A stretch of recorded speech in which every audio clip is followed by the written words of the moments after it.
Well, welcome back. This will be daily video 51, 2002 IOC Grand Prix, part 3A.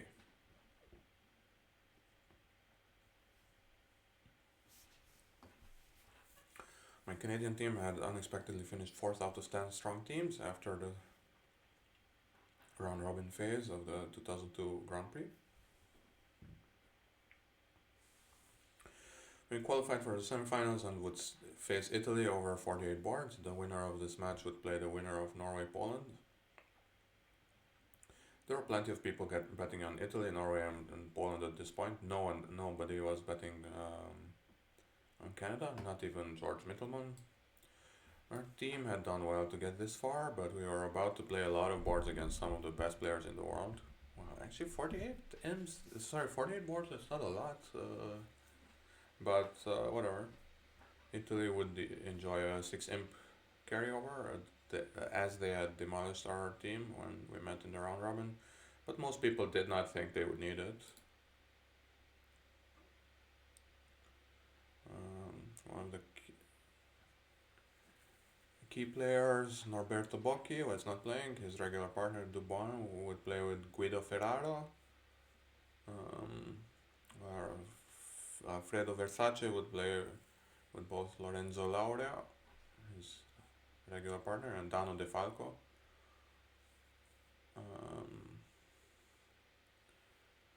Although Italy was not quite at full strength, they still had 5 A1 players on their team and one of the world's best partnerships in Laurea Versace. The first quarter went pretty much according to form. Italy played well, Canada made a couple of mistakes, and Italy won the 12-board quarter 43-12. Including carryover, our team was down by 37. Yuck.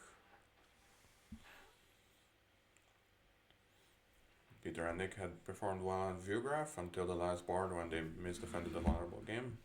Canada lost 2 other big swings as well in the first quarter. Here are the deals. 1 club. On this deal I was south and only the opponents were vulnerable. East Georgia Dubois. Dalton opened 1 club and I had to decide whether or not to overcall 1 heart. I would, but I guess the answer is no. Oh, okay, good. Oh, thank God.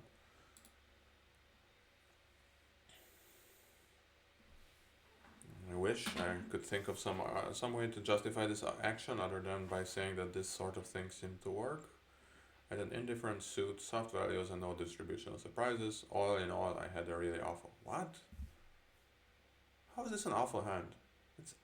It's great. I mean, you have King Queen. Go on. I don't know. Alfredo Versace also overcalled 1 heart with my cards at the other table.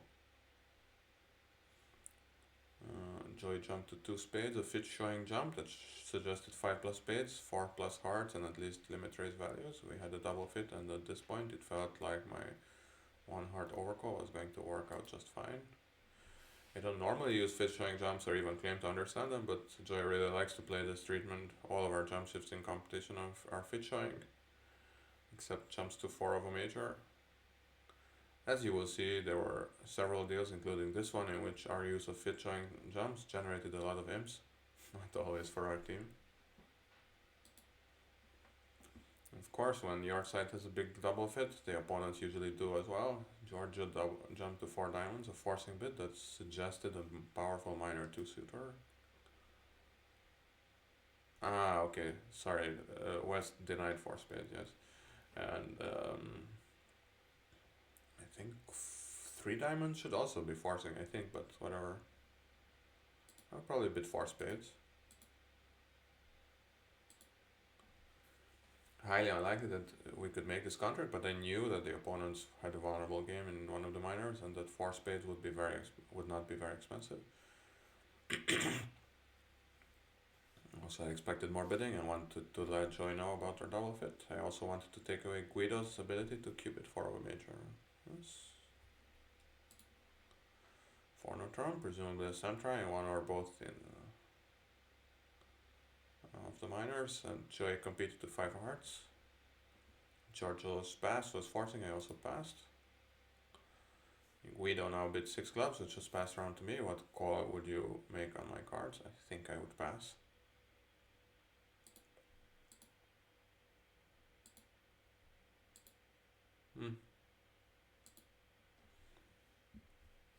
I thought that I knew within a card or two what everyone's distribution was. I thought about various layouts and how many tricks each side could win. I thought that we probably had a major suit winner and that the deal would probably hinge on my diamond queen. If the dummy had 2 or 4 diamonds, then 6 clubs would make. But what if dummy had exactly 3 diamonds? Would Guido guess my diamond queen?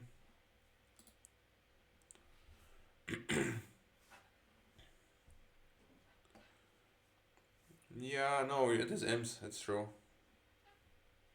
And you're white and red. And this is actually what Justin was talking about. He was on this channel at some point, and he was talking about.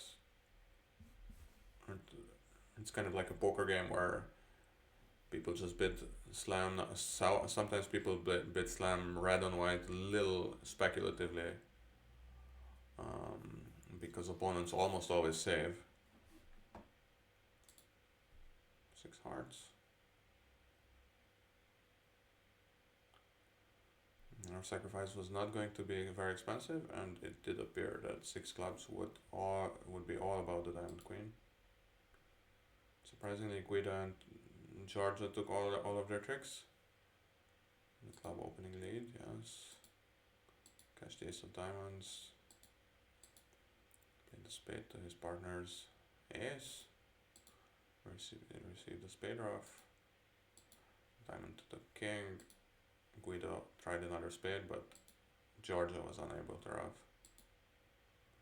I claimed the rest of the tricks. I was down 4 for 800.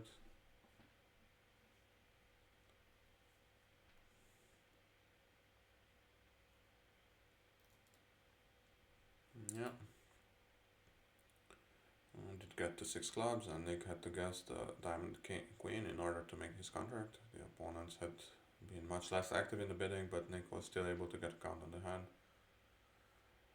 Once he figured out that North had been dealt 3 diamonds, he naturally played him for the diamond queen.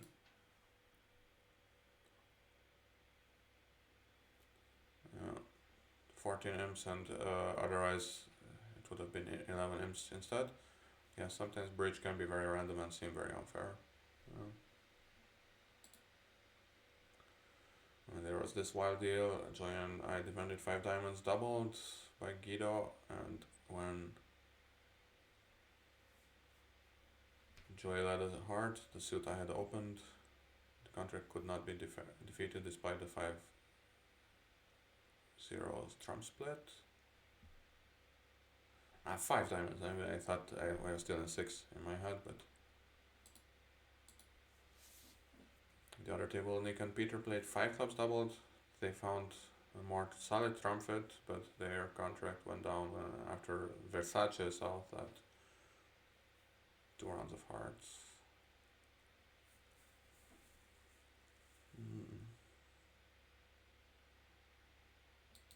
And what? You lead.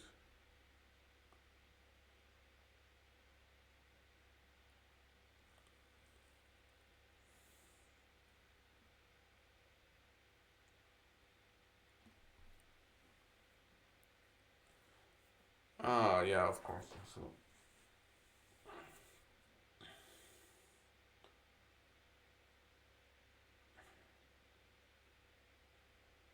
it's about the entry to the diamonds. Yeah, you can cut off declarer from diamonds in 5 clubs, but you cannot cut off declarer from the clubs in 5 diamonds. Sorry, in 5 diamonds you can cut off. You cannot cut off declarer from the clubs, but in 5 clubs you can cut off declarer from the diamonds. And that's why it's very hand wavy, but that's why you can. You should sometimes play for the. You should play in the suit of the weaker hand, kind of, but in this case it's also about the entries. About the specific entries, it's not really about the hand strength that much. Team Canada went into the second quarter down 37 imps. I soon found myself in 3-0 trump. Alfredo West led the King of Clubs. And Dano East contributed the 4 clubs. The Italians use even and odd cards for signaling purposes. I never really understood this, so I won't attempt to explain it here. I didn't know what my card opponent's carding meant, so you cannot either. How would you play? Okay,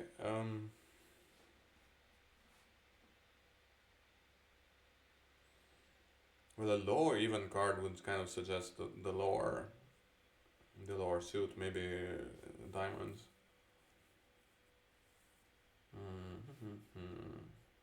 How would you play?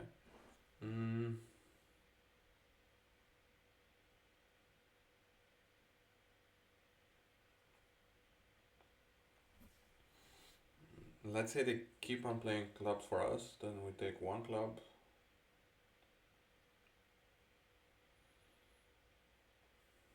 One club, 2 diamonds, 2 hearts, 2 spades, that's 7. We need 2 more. Diamonds could help.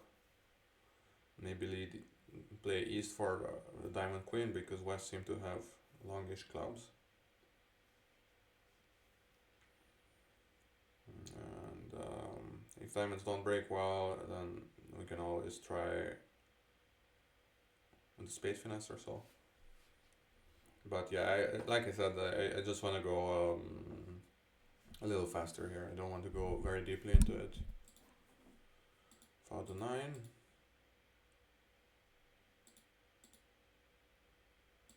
8 out of my hand. Wait. So Dano also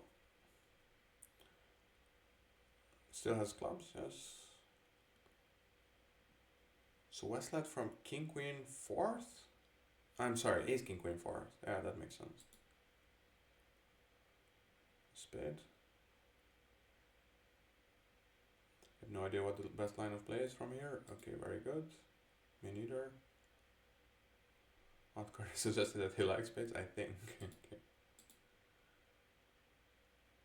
Yes.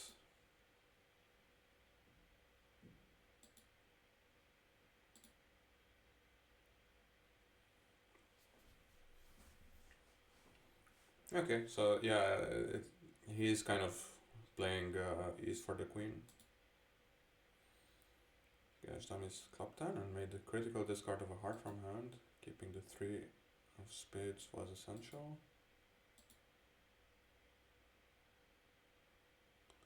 On the actual layout, Alfredo was able to win with the diamond queen. So able to catch a spade trick to defeat 3-0 trump. If the queen had been in Dano, the jack would have won the trick. Would have cashed the heart king next. Followed by the ace of diamonds, yes. Ah yeah, and then sometimes you can end play east in spades, that's the point. No.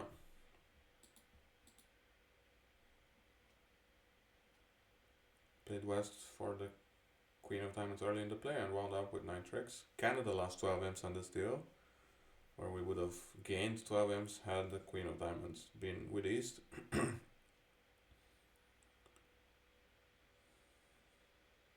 Yeah.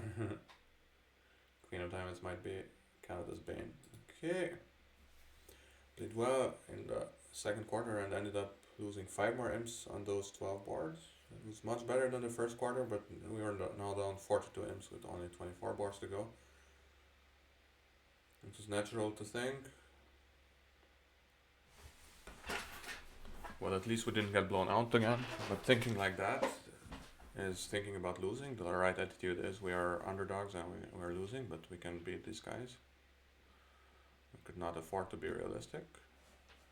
Nick, our captain, made a smart decision when he chose to sit Joyan out in the third quarter. On the first board, Canada lost 10 imps and the margin stood at 52 imps. During the remaining 11 boards, however, Canada did not lose another imp, and we scored 34 at the same time. In the match again, Italy's lead was down to just 18 imps, and there were still 12 wars to play.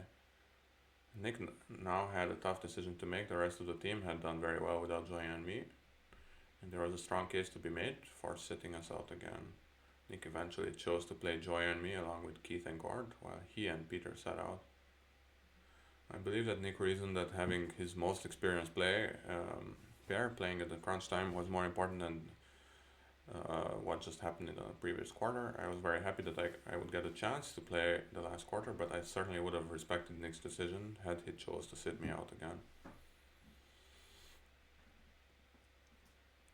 It turns out that the WBF's lead deal generation software did an amazing job when it created the 12 boards for the fourth quarter. Almost every one of these deals was exciting and contained scope for large numbers of imps to be swung. As you will see, Joy and I had a lot of big hands in our direction.